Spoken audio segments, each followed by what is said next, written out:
Muddy roads, that's his words. And we go back to the same question. We've seen this happen before. Even President Uhuru Kenyatta came back to Nairobi, even sent an MS here. Are we seeing a repeat of the same? From a county governance watch perspective, and it's a question you've asked over and over again as you make your final comments, is it time we really rethink how the city of Nairobi or the county of Nairobi is governed? Is it time to remove it from the same system of devolution as other counties? Fred, the biggest question, and you've really raised a number of questions there, but two things from us who are in devolution. Number one is the structure of leadership, or getting the person who heads Nairobi City County. So how do we raise a governor for Nairobi City? And then number two is looking at the positioning of Nairobi. And if you compare Nairobi to countries like Singapore, even Kigali here, you go to New York, UK, among other cities, big cities, the manner of administration and management of those cities is totally different. And so I agree with the president, like we have said many, many times here and in other places, that we have to rethink how to manage and administer Nairobi. And especially this is really the capital of the nation. Of course, there are conversations of changing the capital from Nairobi to Isiolo to other places and many other conversations. But as things stand right now, Vitukwa ground is that Nairobi, the management is not doing very well. And it goes beyond, those muddy roads and garbage to even the kind of real estate, the businesses that are coming up in those particular estates. It goes into looking at even the playing grounds for kids in estates when those pieces of land are being grabbed. Mheshimiwa Sakaja had a very good idea of coming up with boroughs, which is really what other capitals are doing elsewhere, wherever they are.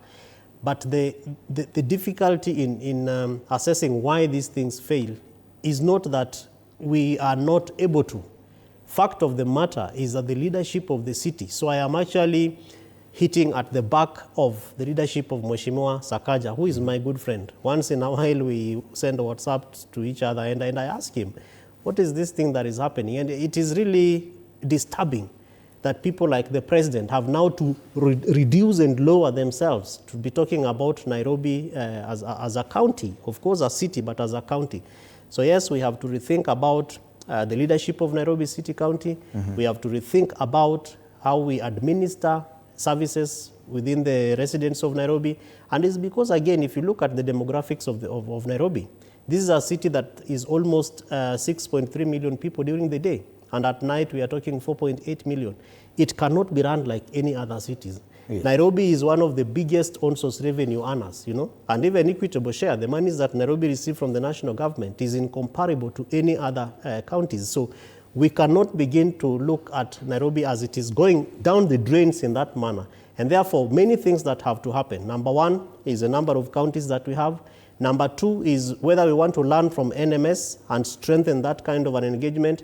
And then what would that mean when you have a governor and that also has a whole government, and then you have an NMS or whatever form of structure that also has its own, officers, institutions, etc. And then in the wake of public wage bill, coupled with the debt crisis that Kenya finds itself in, what kind of a conversation will this have to be, and what kind of nature will it take? Okay, thank you for that. And the Constitution already provides for intervention by the national government in instances where county governments find themselves unable to perform some functions. But the president is very clear. He talks about garbage. We're not talking about any other function. It's about garbage collection. It's about muddy roads. Do you think that those are issues that the national government should really be intervening on, even at the level of a capital city? No, I don't think those are issues. It's not really important. But somebody told us that the president's friend is the one who does garbage collection. So maybe it's a personal interest. But the issue here, Fred, is not about even Nairobi. We need to rethink how we fund devolution. These issues of counties sitting back and waiting for the national government to send them their annual disbursement of the money that is sent is counterproductive, because most of this money ends up going to recurrent expenditure. So we have to think, how do we fund? If national government is indeed sending money, then it should go to projects that allow the counties to have their own income generating activities. So this is where Kenyans must also start voting in. People with a brain, people with a vision. Somebody will say, in Baringo County, this is our stronghold in terms of competency, and this is what we want national government to fund, so that people can say, this is what you are making beyond receiving money from national government. Number two, Nairobi voters have always done this mistake of saying, Sonko atatoa Kidero, Igathe is not relating to the ground, so we want Sakaja. But I want to remind them that you disregard experience, and then later you start complaining. And finally, if the economy was working, you see those two people I've mentioned, one would have been a musician, a musician who is thriving, that is Sakaja, because that was his first career. He's told us he has songs on YouTube. And even Sonko would be a male socialite, because that is what he loves. Unfortunately, the fact that the economy is not working, it attracts people who have the money to get them there, because that is the only sector that is thriving. But if other sectors are thriving, those who come to politics are those ones who are called to serve. So that you're saying this is an indictment on Governor Sakaja directly? Of course. Of course. All right. And they saved him when he was about to be impeached. I'm very surprised that the president would lament about the level of leadership in Nairobi County. I would be very surprised. Just the other day, the MCAs expressed themselves in respect to what they wanted to see going forward. They wanted to impeach Sakaja because the level of service is deplorable. Who is it that interfered to ensure that this perpetuation of rotten leadership continues? Who interfered? It's a blood-based government. The president was part of it. And therefore, I think this is hot air. It's just political. Number two, it's like hunting, running with the hare, and you're hunting with a hound. Because when Kenyans express themselves in respect to what kind of leadership and services they expect, based on the promises that leaders gave them during the campaign period, what happens? We see the national government interfering because they know, the president knows what is at stake for him personally. Raila knows what is at stake for him personally. And therefore, Sakaja will not go. And therefore, like we said earlier, it doesn't matter what level of service. Because, honestly, when Kenyans or Nairobians say that we are not satisfied, we are not happy with the level of service that is being expended to us, they should be given a chance.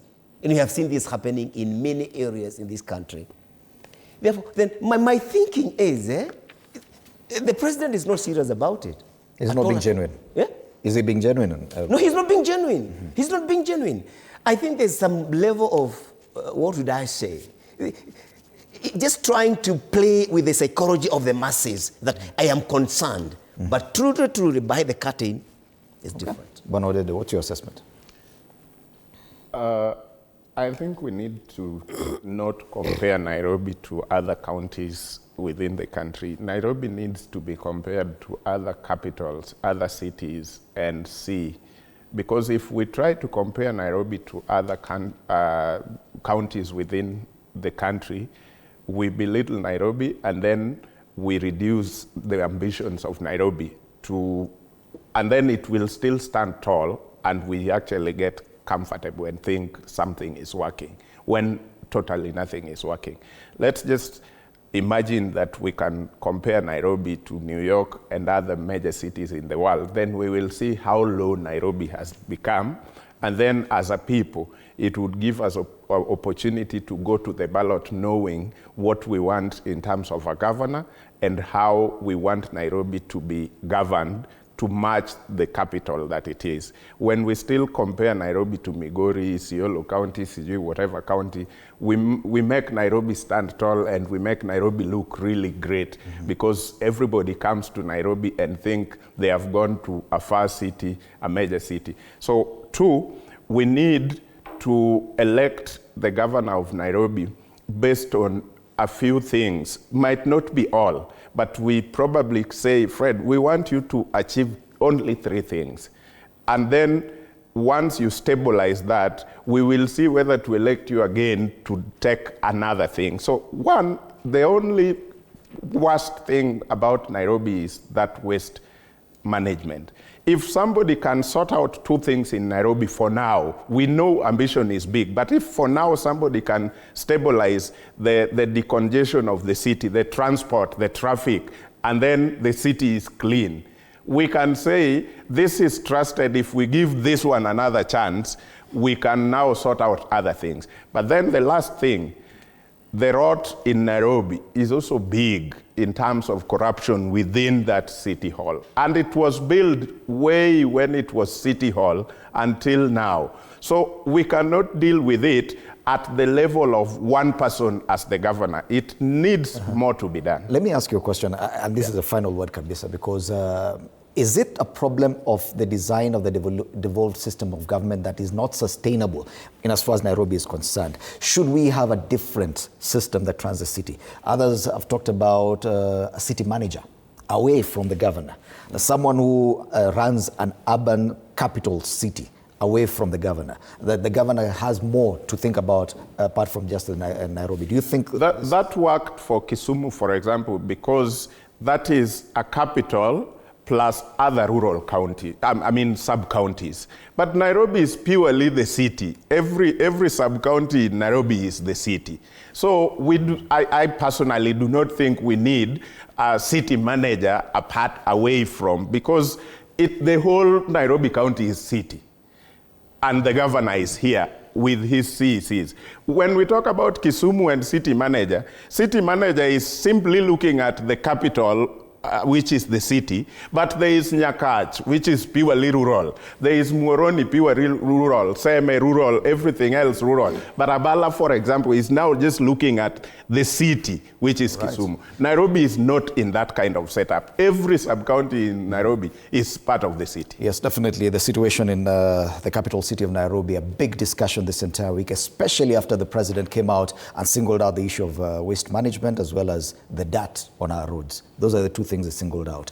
And one wonders, is it time for the national government to intervene in the running of the city? Thank you so much, Mesha Kodede, political commentator, Mbogwa Mombi, leadership consultant, Justina Wamae, champion for economic democracy, and Kevin Osido, governance specialist, for your time at TV47. This morning, helping us look at the big headlines today, another sweep at the headlines, People Daily, inside Ruto's attempt to win the 2027 election and how he's playing that out. Drama bungeni, habari kuu kwenye ukurasa wa mbele wa Taifa Leo. Business Daily, KQ facing cash penalties for traveler flight delays. And the Standard, Duale, bully in chief. I think this is a very big conversation, especially coming from that drama that we saw in Parliament yesterday. The Star goes political. Rifts emerge as Gachagua battles for Mount Kenya grip. Alisema Kirinyaga ni bedroom yake. And killer linked to State House, as well as the president in the military fatigues for the first time. Very interesting. Ladies and gentlemen, my name is Freddy Ndimuli, and that is the state of the nation. Something is missing. It looks like someone was